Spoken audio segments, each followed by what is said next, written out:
Sejumlah jalur kereta api di Pulau Jawa yang telah lama tidak berfungsi coba dihidupkan kembali oleh pemerintah. Saat ini setidaknya ada 2.000 km jalur kereta api yang mati di Pulau Jawa.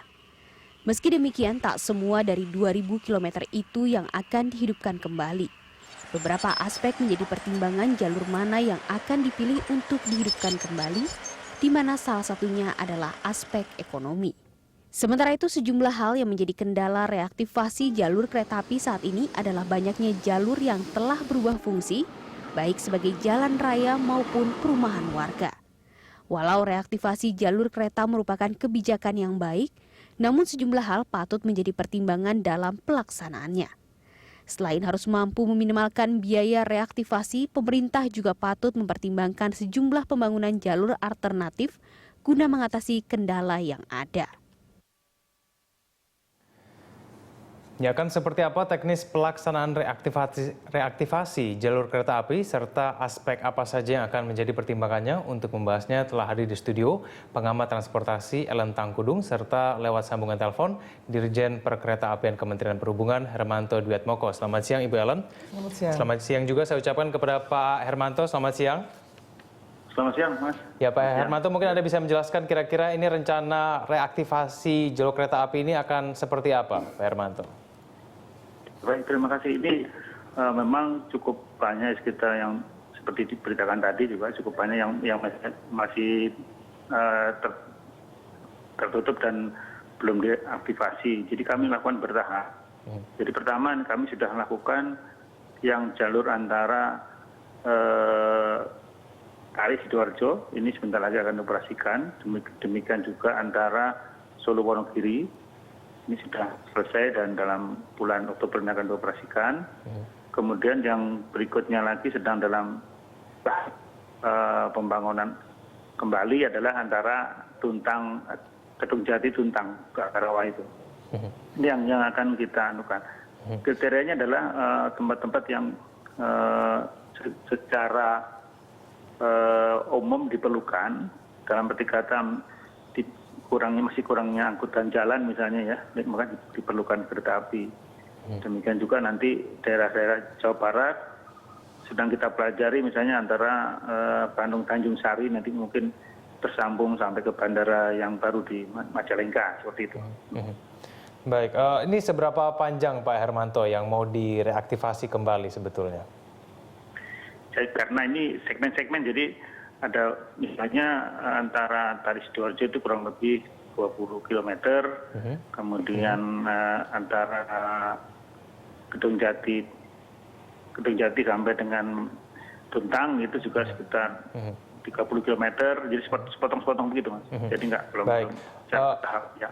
Pak Hermanto, kalau nanti direaktivasi ini nanti tujuannya untuk menjadi alat transportasi masyarakat umum kah atau memang untuk hal-hal lain? Ya memang untuk umum, dan sekarang juga sudah beroperasi, mungkin ingat sudah dioperasikan antara Bogor, Sukabumi sampai Cianjur itu juga sudah lama, berarti kita sudah operasikan kira-kira 6 bulan yang lalu itu. Itu juga sudah diminati masyarakat karena jauh dari jalan raya. Kalau memang jalan raya misalnya ke Bogor, Sukabumi itu kan macet dan sebagainya, itu kalau kereta api bisa lebih cepat. Nah, ini. Oke, baik. Sebelum kita berbicara lebih jauh, saya akan tanyakan tanggapan dari Ibu Ellen dulu. Bu Ellen, ada rencana untuk mereaktivasi lagi jalur-jalur kereta api yang selama ini sudah mati, sekarang dihidupkan kembali. Tanggapan mungkin? Ya, tentu saja itu perencanaan yang sangat baik.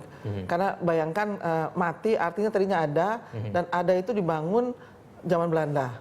Jadi zaman Belanda itu bahwa jalur kereta itu adalah jalur yang sangat baik untuk angkutan massal, baik barang maupun penumpang.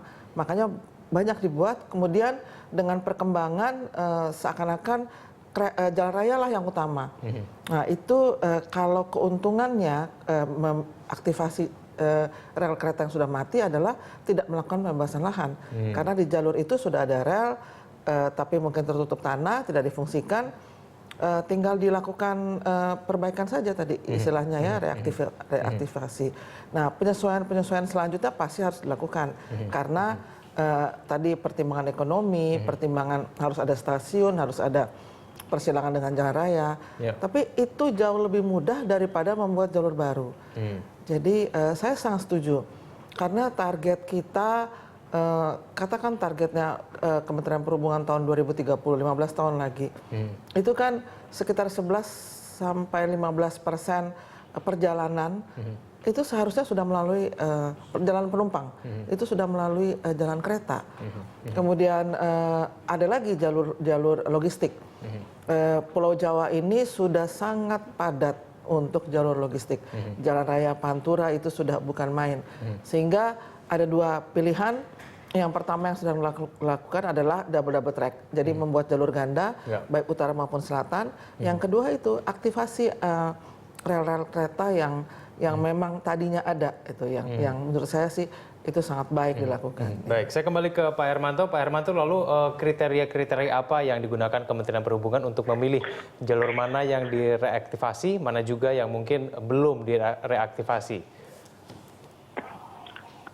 Pertama, memang dibutuhkan masyarakat, biasanya kita minta, pemerintah daerah minta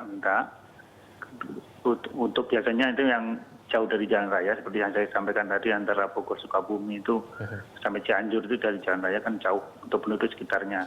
Terus yang kedua adalah kemudian dalam rangka pembangunannya, misalnya tidak bebas tanahnya, walaupun dihuni oleh penduduk tapi mudah untuk dibebaskan gitu ya. Seperti contoh antara Gedung Jati Tuntang itu atas kerjasama dengan pemerintah Jawa Tengah, mereka membantu untuk melakukan pemindahan penduduk di sana yang sudah mungkin kita sudah 30-40 tahun menempati tanah-tanah kereta api seperti contoh itu. Sepanjang itu secara umum diperlukan oleh masyarakat dan dapat dilaksanakan bangunannya, tidak ada masalah, kita siap saja, tidak ada masalah.